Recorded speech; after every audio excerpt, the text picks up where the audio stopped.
Kale tubaniriza nnyo mwenna abali ku UNN TV akadde kano kennyini tugguse ne program GYAKO-OBUCU kino kye tuntundu kyaffe eky'12 mwebale kulaba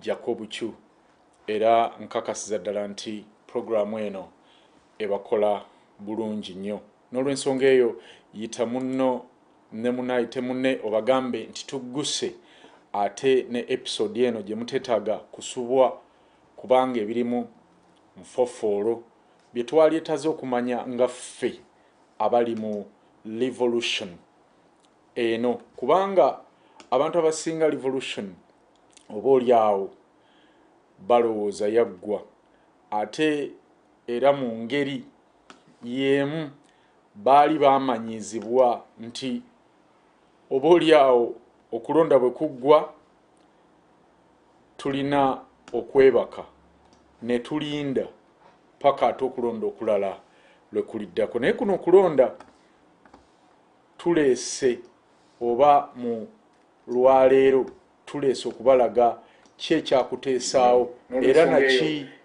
oba ki ekyakuteesaawo oba kigendererwa ki ekikulimu ogenda kubiwulira byonna mu programu eno omutwe gwaffe gugamba ki leero gugamba nti Ugandans, let's stop being the laughing stock of Africa. After 40 years of TUTSI HIMA occupiers, we can't accept the nonsense of the muhoozi project. Let us kill it abnitio. Mu Lunyanyimbe Bannauganda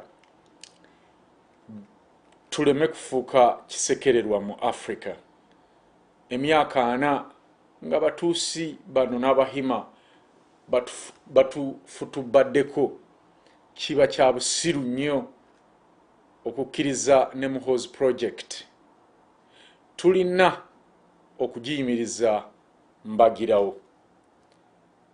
Njagala kati okkalire otereere olikinge video osharinge video banno basobole okujja okugiraba era nga tugenda kutandika bwe tuti bansabye nno nti tulemezeemu mu Lugangereza kasavu kanyama ne bannaffe oba oli awo batawulira Luganda butereevu basobole okuba nga baganyulwamu mu programs zaffe zino naddala GYAKO-OBUCU. Fellow Ugandans, yesterday we addressed the analysis of tactics and strategies to deploy in order to compete against the occupiers in a very narrow political space. Bannauganda bannange eggulo mu programu y'emu eno GYAKO-OBUCU twayogeddeko oba twabaleetedde analysis of tactics and strategies to deploy okusobola okuvuganya n'abawambi bano abawamba eggwanga lya Uganda mu kifo ekifunde ennyo kye baatulekerawo okuzanyiramu ebyobufuzi. I advised the opposition and still do that if occupiers remember Uganda is under occupation by the TUTSI and HIMA clique led by the chief occupier Museveni and his imbecile son Kitabani Kyagundi, nze bwe nkiyita, have all the tools and instruments of organizing and managing elections. There is no need to participate in selections and call them elections. Jo bwe twabadde wano nawabudde aboludda oluvuganya government era kati nyongera okubagamba nti singa abawambi bano njagala mujjukire bulungi Bannauganda nti Uganda eri wansi w'okuwambibwa kwa kabinja k'abatuusi n'abahima nga bakulemberwamu Ssaabawambi waabwe Museveni ne mutabani wono musirusiru nze gwempita kitabani kya gundi. Bano balina ebikozesebwa byonna mu kutegeka n'okuddukanya okulonda. Tekyetaagisa Bannayuganda bannange kwetaba mu kusunsula. Nze nkuyita kusunsula naye nga bakutimbye erinnya ery'okulonda era mmwe ne mulowooza nti muba mwetabye mu kulonda. We have known for nearly 40 years that these occupier organized selections cannot be used as a method to realize political transition in Uganda. Kituufu kati kumpi tumaze emyaka 4 nga tukimanyi nti bino bye bategeka bya kusunsulamu selections si elections. Bino ebitegekebwa abawambi bya kusunsulamu nga babiyita ebyokulonda amazima tebiyinza kukozesebwa ng'enkola okutuukiriza enkyukakyuka mu byobufuzi mu Uganda gye tuluubirira. Tekisoboka. Anyone who tells you differently and continue to participate in these selections is simply legitimizing the occupiers' continued stay in power to rule Uganda as their slaves for life. Kambabulira omuntu yenna akugamba mu ngeri yonna ey'enjawulo eyawukana ku kyekugamba wano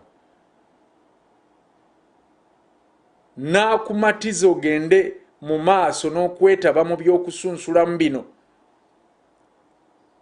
Baani be baagala bajje mu paalamenti nga babiyita okulonda okw'okukyusa obukulembeze. Nga kussa bussa mu mateeka abawambi bano n'okulabisa Uganda ng'ensi eri mu demokarasiya. Amazima ono oba omuntu yenna akikugamba nti Museveni ajja kuvaako mu kulonda agenda mu maaso kukuumira Museveni n'abatuusi be wano n'abahima mu ntebe okugenda mu maaso okusigala mu buyinza ng'afuga Bannayuganda ng'abaddu. Era ng'ayagala abeere mu ntebe obulamu bwe oba ayagala basigale mu ntebe obulamu bwabwe bwonna nga batulugunya Bannayuganda. There is no doubt that the occupiers have manufactured an army that is only subservient to them and not the nation. You have to know this, Ugandans. They control army, they control the judicial system, the election commission, and the legislature. Call it parliament. By doing so, they have closed all possibilities of ever being beaten at the ballot box by the opposition. All of you have seen the examples since multi-party political dispersion started. The chief occupier himself, Museveni, once said, and I quote, a mayor paper or ballot paper cannot remove a freedom fighter from power. Kino tekiriko kubuusabuusa nti abasajja bano bwe baawamba ensi bakola eggye erigondera bo bokka so si ggwe munnayuganda kuba eggye si lya Uganda, eggye lya Museveni.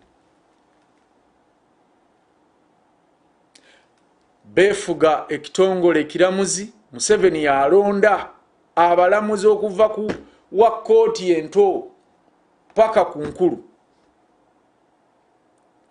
Bano be bafuga akakiiko k'ebyokulonda, be balonda okuva ku Electoral Commission chairperson ne ba returning officers bonna. Kw'ossa ababaka ba parliament kye tuyita legislatures abalina okuteekerateekera eggwanga n'okulonda enkola, okulondoola enkola za gavumenti. Mu kukola ekyo baggalawo emyagaanya gyonna eri oludda oluvuganya we bayinza okuyita okuwangula nga bayita mu kalulu. Mwenna mulabye ebyokulabirako okuva enkola y'ebibiina by'obufuzi ebingi lwe yakkirizibwa oba lwe yatandika.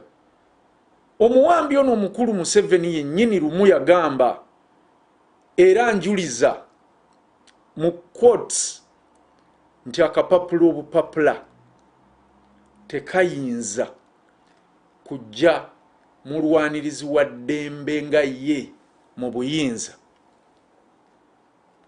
So there you are. The man told us in plain and simple words that he cannot be removed from power by a mere piece of paper. Means the ballot paper. Ugandans, being from a different planet, choose not to hear, listen, or even understand him. We continued going for elections. The very thing he told us that cannot remove him from power. Amazima kati tutuno omusajja eyatugamba mu bigambo ebyangu okutegeera nti tayinza kugibwa mu buyinza lwa kapapula obupapula akakalulu. Ne Bannauganda olw'okuba bo bali mu nsi yaabwe bokka basalawo obutamuwuliriza wadde okumutegeera. Twagenda mu maaso na kulonda.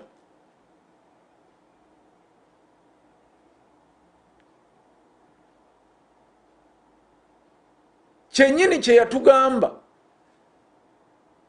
ekitasobola kumujja mu buyinza kye tusalawo era kye tugenda mu maaso okukola.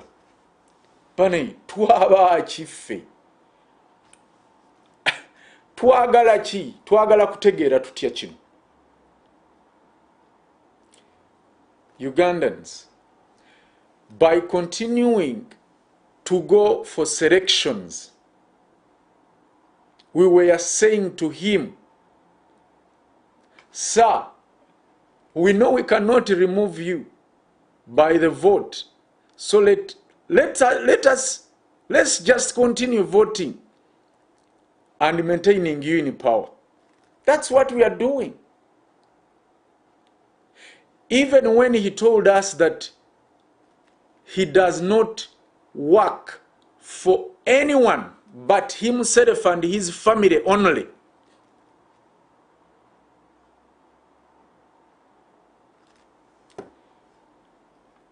Omanyi muli bakujjukiza all the time.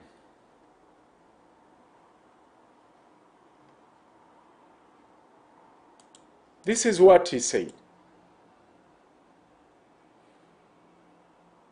Do you wake up sometimes and feel, you know what, this is too much for me. This This is too much. You don't feel appreciated enough. It doesn't matter because I'm not working for, I'm working for myself. I'm not working for other people. I'm working for my grandchildren, for my children.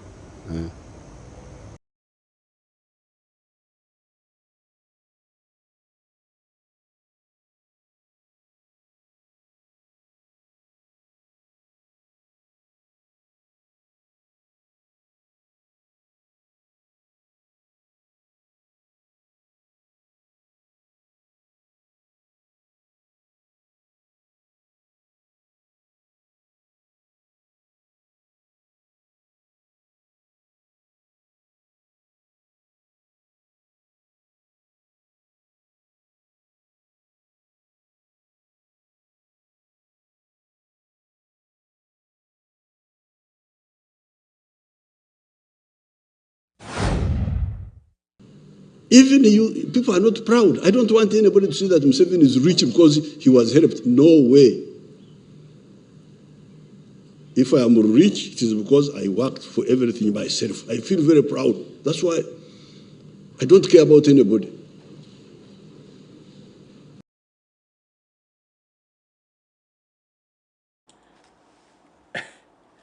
Yes.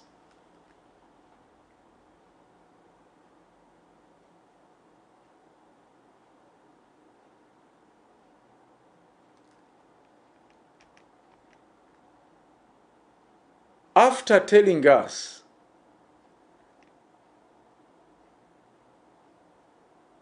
that he does not work for anyone but himself and his family only, then went ahead and said no one gave him any help to get to where he is today. He just worked hard by himself alone. And after that, he went ahead and say he will crush the Baganda, the opposition, the Bobby Wine group, and anyone who dares to stand against him. These are his words. If you hear a Muganda talk, Funga Baganda, you know he's an enemy of Baganda, number one. And secondly, an enemy of Uganda and an enemy of Africa. And we shall crush those enemies as we have done in the past. Yeah. You preach your nonsense, we shall answer you by word. And if you go beyond word and want something else, you'll also get it. This is not the first time.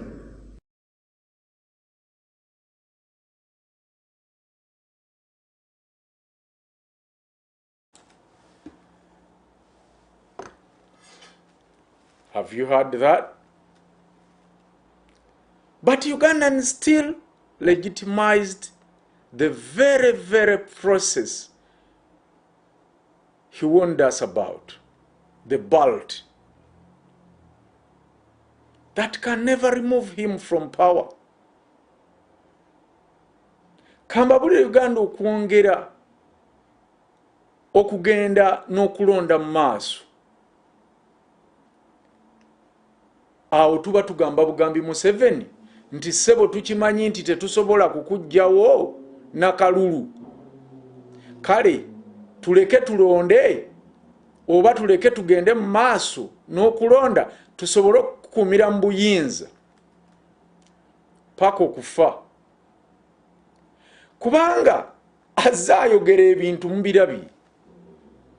Ne bwe yatugamba nti takolera muntu yenna wabula yeekolera ye n'abaana be n'abazzukulu be.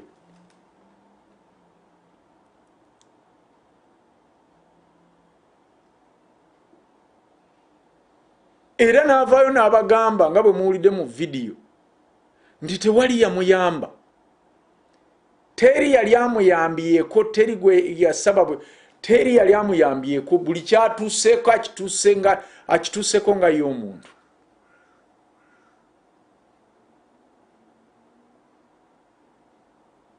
era okutuuka waali yamala kukola nnyo teri muntu n'omu alina kyamubanja. N'ayongerako nti agenda kusaanyaawo Abaganda kw'ossa ab'oludda oluvuganya era n'ekibiina kya Kyagulanyi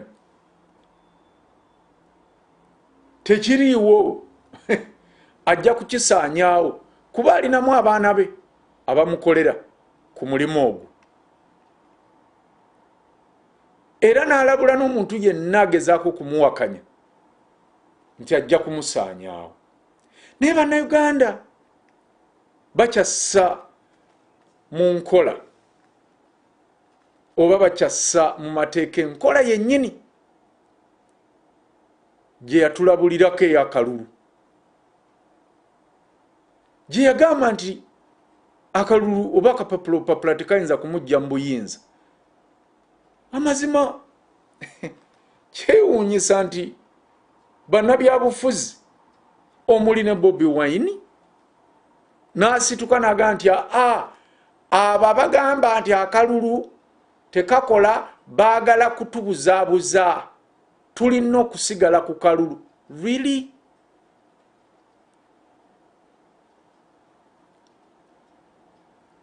Ugandans who keep participating in these selections exercises rather than genuine elections are like a spouse who is abused by her partner repeatedly. Call it serial domestic abuse, but keeps going back to the same pattern, finding excuses every time to go back, only to be abused even more. Yes, Bannauganda bwe mutyo bwe muli. Buli munnayuganda oba Bannayuganda basigala nga bateeka mu nkola oba beetaba mu bululu buno obw'ekiyaayi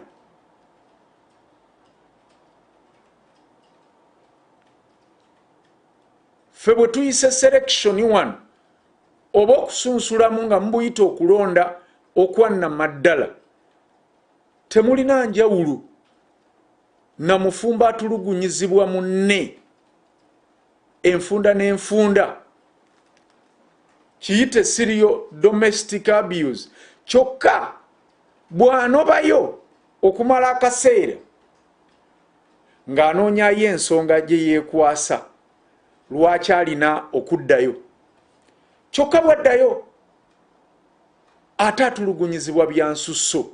Nakino bwe kiri okulonda kuno balirira abantu bekusse abaana be basibye, naye era by election buli lwetuuka ng'era baddayo ng'era basiba ng'era batta.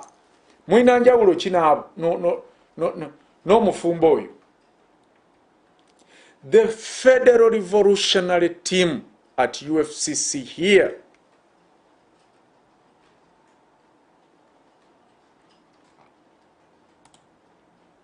calls for all change seeking Ugandans to stop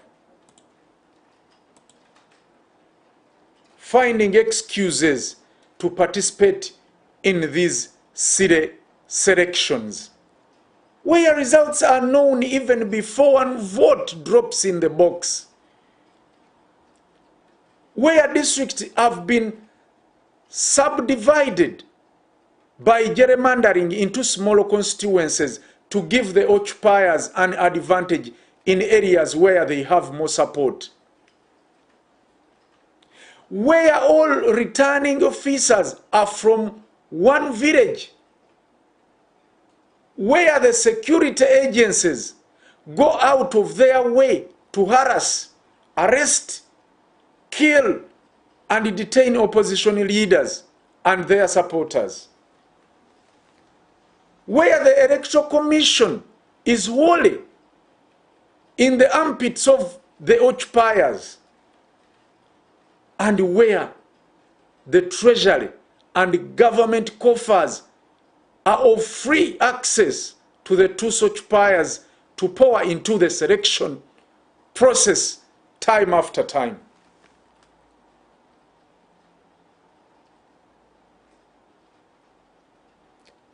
Kambabulire Federal Revolution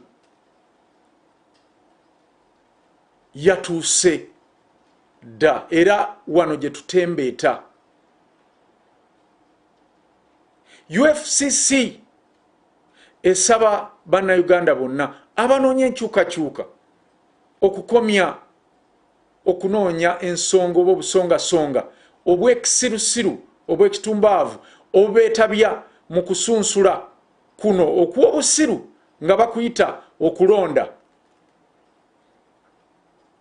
Kyokka nga binaavaamu bimanyiddwa n'omwana ayonka nga n'akalulu akamu bwe kati tekannasuulibwa mu kabokisi ako akasanduuku bwamwo. Mazima districts awasinga obuwagizi bw'abana abatuusi n'abahima zonna zasalwasalamu obutuntundu nga bayita mu gerrymandering okuwa oba okufuna advantage okuba n'enkizo okuweza ababaka abangi kubanga buno constituency gye busalibwa obuyitirivu wabaayo banganda zaabwe bako n'abamikwano. Abakola ku by'okulonda ababikuŋŋaanya okuva ku polling station be tuyita ba returning officer bonna bava ku kyalo eki kimu. Ebitongole by'okwerinda ne bikola gumu gwa kutulugunya, gwa kutta, gwa kusiba abakulembeze b'oludda oluvuganya n'abawagizi baabwe nga bwe gubadde kati Omoro. Kubanga baabwe si baggwanga. Akakiiko k'ebyokulonda akakulira ali mu nkwawa zaabwe kye bajja omulagira kyajja okulangirira. Era n'eggwanika ly'ensimbi Bank of Uganda ebanzigule mu biseera by'okulonda nga ssente bajjayo wonna we baagalira ne bamansa.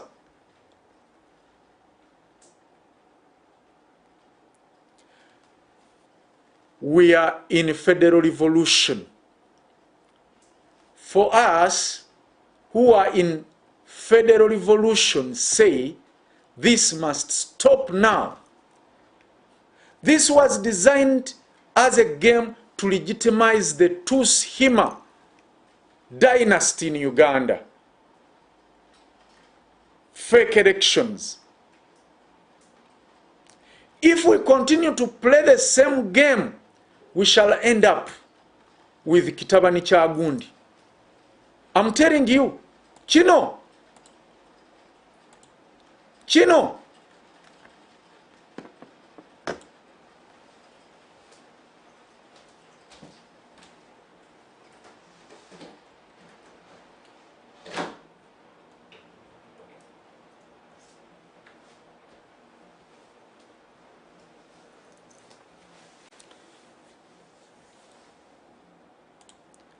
Singa tewabaawo kikolebwawo kati kigenda kutufuga. I'm telling you. Ffe mu federal revolution tugamba nti kino kiteekwa okukoma kati ensi yonna eyogera olulimi lumu naddala mmwe abagamba kubanga mugamba ffe tusinga obungi abanyigirizibwa. Lwaki tetwogera Luganda ne twogera kigambo kimu oba Lunyolo oba Lukyoli oba Lutoolo nti teteri kuddamu kulonda kubanga bino ebyokulonda byategekebwa ng'omuzannyo okubifuula ebituufu so nga ate bya kicupuli ebirina okukuumira abahima oba obwakabaka bw'abahima n'abatuusi mu buyinza okuwaŋŋama ku Uganda ekiseera kyonna. Bwe tunaagenda mu maaso n'okuzannya omuzannyo gwe gumu mbalayirira tugenda kumaliriza nga na kino kitabani kye kitufuze I'm telling you, we are sleepwalking into a TUTSI HIMA dynasty rule by continuing to play their game. Now have a look at what Kitabani Kyagundi bye kitandise. Omanyi mmwe mulina ebintu bye mutalaba. Have a look at here.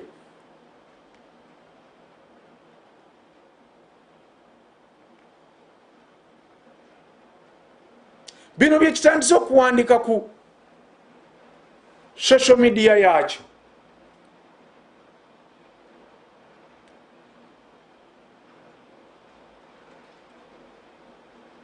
We must kill his ambition on arrival. All call it abnitio. From the beginning, amazima Bannauganda tuli mutulo, tutambula tuolekera mu bwakabaka bwa abatuusi n'abahima. Singa tweyongera okugenda mu maaso n'okuzannya oba okukkiriza okuzannyira mu muzannyo gwabwe ogwakalulu.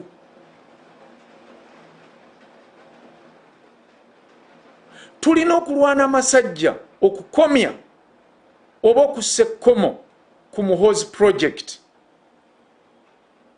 nga tennasanjuka. Tulina kugiyiwira wano ku ntandikwa yaayo. Now I think you see how Kitabani Kyagundi has already confessed that their goal is to save the TUTSI HIMA in the Great Lakes region.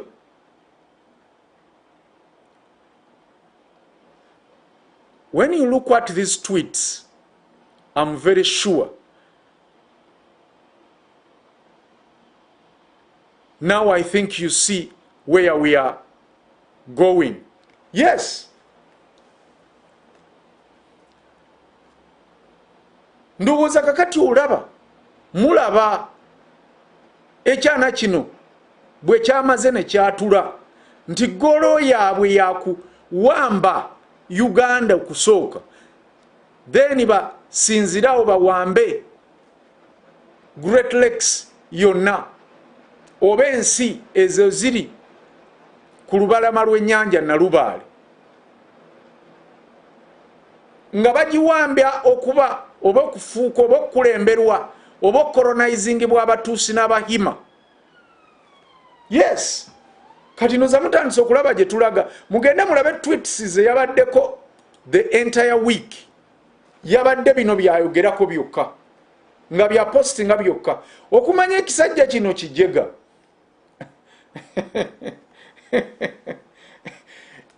In that last tweet,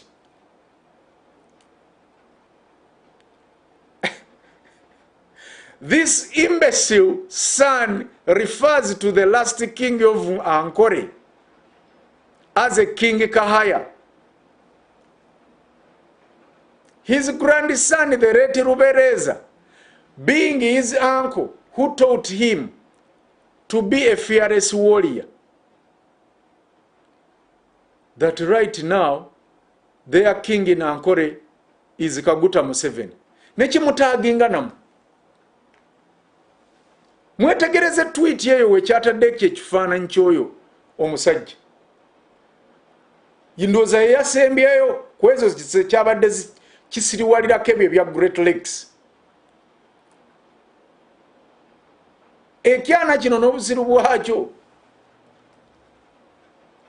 kyagambye mu kabaka wa Nkole eyasembayo Kahaya mbu muzzukulu wa mugenzi Rubereza kojja waakyo leero kyeyita ki Egypt, enkya ne kyeyita ki Eritrea, luli ne kyeyita ki Isirairi, enkya ne kyeyita ki Tutsi.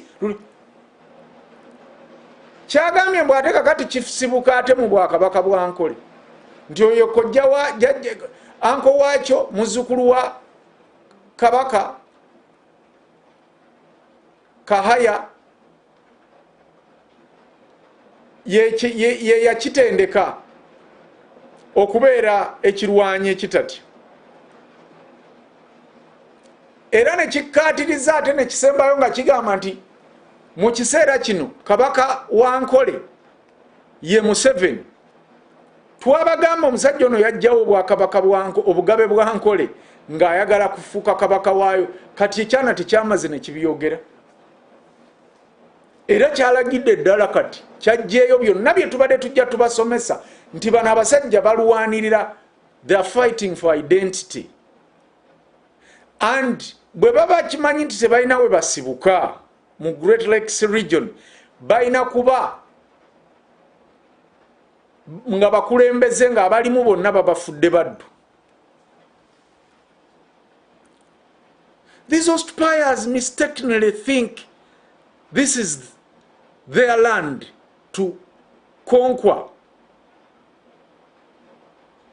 The Great Lakes region and enslave all of us.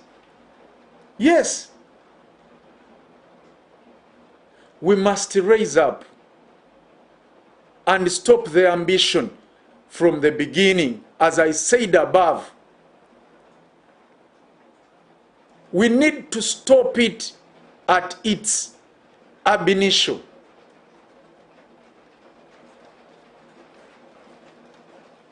Abawambi bano mbukyamu balowooza nti Uganda yaabwe era mwe balina okubeera ate basinziirewo okufuggaza Great Lakes region yonna naye efuke yaabwe era bakimanyi nti balina okugiwamba bagifuge ffenna batufuula abaddu muyo. Banaye tulina okusituka ne tukomya ebigendererwa byabwe ng'obudde bukyali. Tulina kikola ku ntandikwa yaakyo. Amazima ga Katonda tulina kikola kati kubanga ono omwana omutwe mukalu era amanyi agenda kutuukiriza buli ekyo ekiremye kitaawe.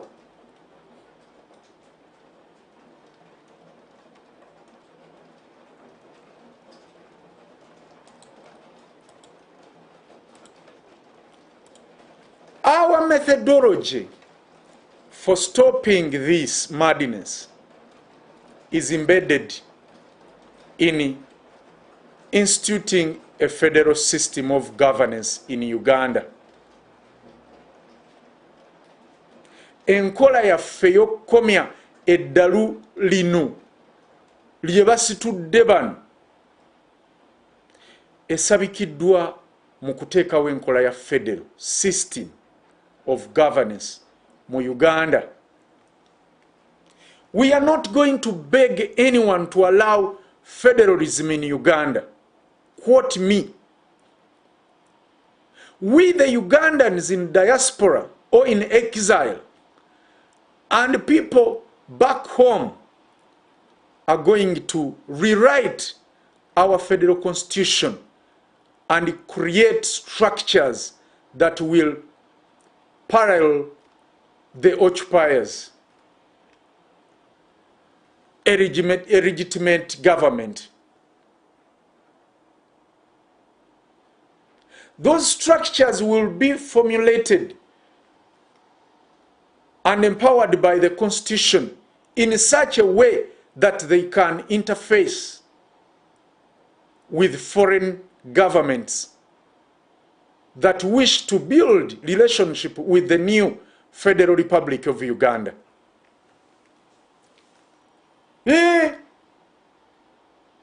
Tetugenda kwegayirira muntu yenna kutukkiriza kuteekawo federo mu Uganda.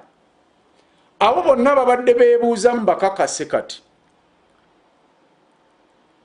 Njagala mu nkootinge.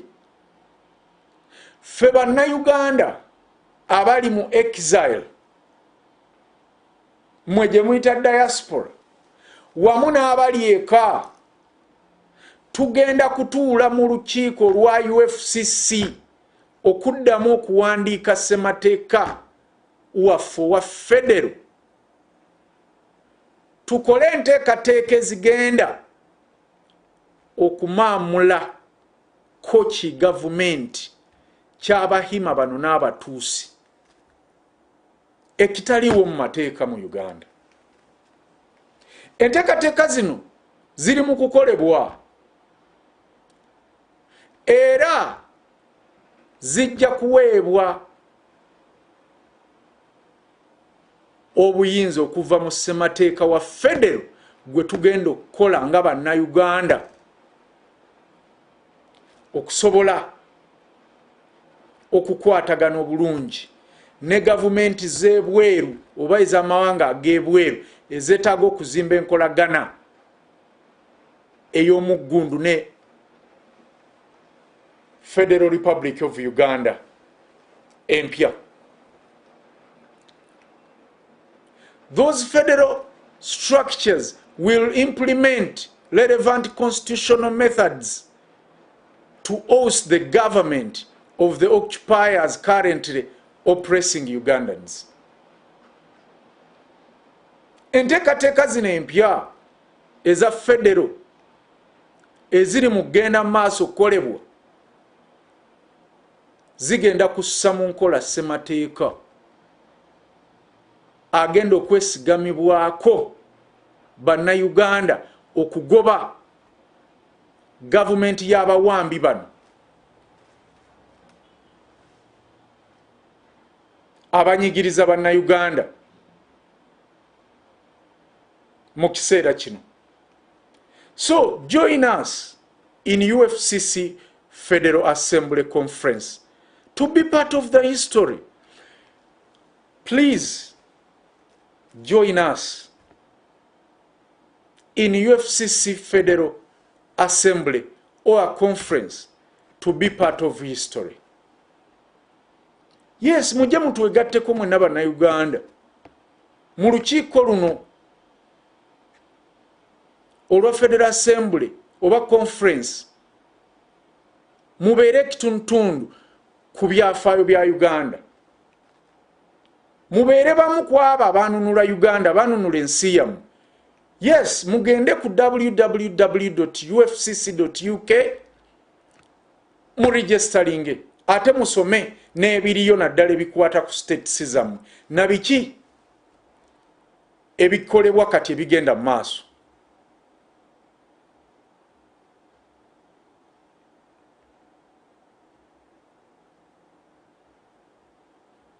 May God bless you, our listeners and viewers, and may God bless the federal states of Uganda, their traditional leaders, and all the people of the Federal Republic of Uganda. Mukama abawo omukisa mwenna abawuliriza abaffe n'abalabi, era Mukama awo omukisa federal states zonna eza Uganda 16, abakulembeze baazo ab'ennono wamu n'abantu bonna abawangaalira mu Federal Republic of Uganda. Tugenda kuddingana mu program The Turning Point, nzija ne Professor Peter Musoke Gukiina okwongereza ku bino bye mbawadde mu kiseera kino.